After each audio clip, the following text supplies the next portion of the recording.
Assalamualaikum warahmatullahi wabarakatuh, mga kapatid sa pananampalatayang Islam. Ngayon po ay magsasagawa tayo ng pamamaraan ng wudu pag-aablusyon. Ang oras ngayon is 3:25 na ng umaga. Oras na ng suhur para mag-ayuno. Mashallah. So, ito yung pinakamainam na oras na dapat nating ipakita sa mga tao kung ano ang pamamaraan ng pag-aablusyon. Kung bakit ito yung kagigising pa lang ng tao, di ba? So ano yung gagawin mo pagkagising mo? Okay? Mula sa iyong pagkatulog. So ito yung unang bagay. Ang unang-unang bagay na gagawin mo is yung mag-bismillah. Bismillah. Tapos, hugasan mo yung mga kamay mo. Okay? Hugasan mo yan. 3 beses yan. Pagkatapos niyan, mag-uumpisa ka sa bibig. Okay? So, ang pamamaraan ng paghugas o di kaya pagmumugdang sa bibig at saka sa ilong ay may dalawang pamamaraan na lahat ito ay pwede. Okay? Unang pamamaraan,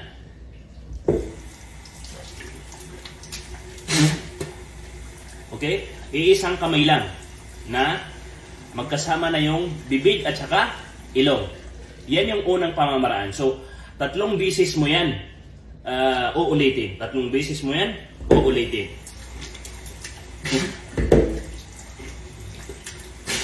Okay? 3 beses mo yan, uulitin. Pangalawang pamamaraan na sinabi ng ating mga ulama, pupwede rin ito, is yung nakasanayan na natin. Kadalasan ay ito yung nakasanayan na natin na 3 beses mo na yung bibig. Bago ang ilong.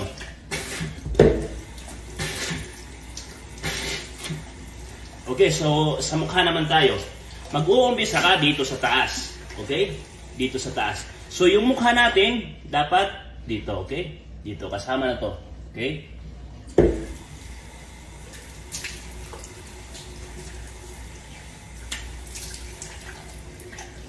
Okay, so 3 beses din yung sa mukha. Siguraduhin mo niya. Okay. So sa kamay naman tayo. 3 beses din sa kanan. Yan. So, kailangan mong siguraduhin ang banda rito kasi kadalasan sa mga nag-aablusyon, hindi ito nababasa, hindi ito nahuhugasan yung banda rito. Okay? So, kasama sa mga taong nabanggit sa hadith ng mahal na propeta sallallahu alaihi wasallam na may kaparusahan sa araw ng paghuhukom is yung mga taong hindi nila kinukumpleto ang kanilang ablusyon. So, kailangan mong kumplituhin. Okay, so dito naman tayo sa kabila. Sa kaliwa, okay? So, kailangan mong siguraduhin to, okay? So, yung may mga relo, kaya ako nagrelo para ipakita sa inyo. Yung may mga relo na pwedeng basahin, pwedeng hugasan, mas mainam na pagsuot mo yung relo mo, maluag.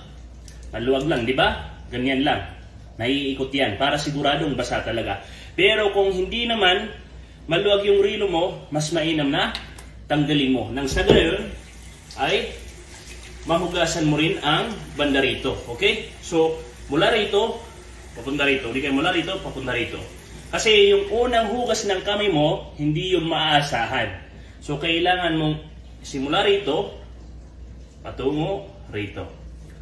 Okay, so tapos na tayo sa kamay. Kaliwa. 3 beses na rin yun. So, dito tayo sa ulo at saka tainga. Yung ulo at saka tainga, igaganyan mo lang, tapos, ganyan mo, tapos, balik mo, tapos, ito mga daliri mo, ganyan. Tapos, ito, sa likod.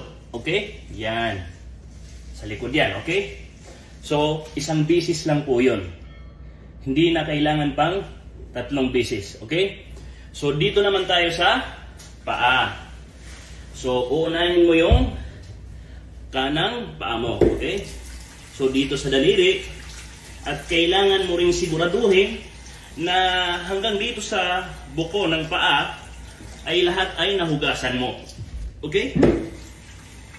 Yan. So, sa kaliwa naman.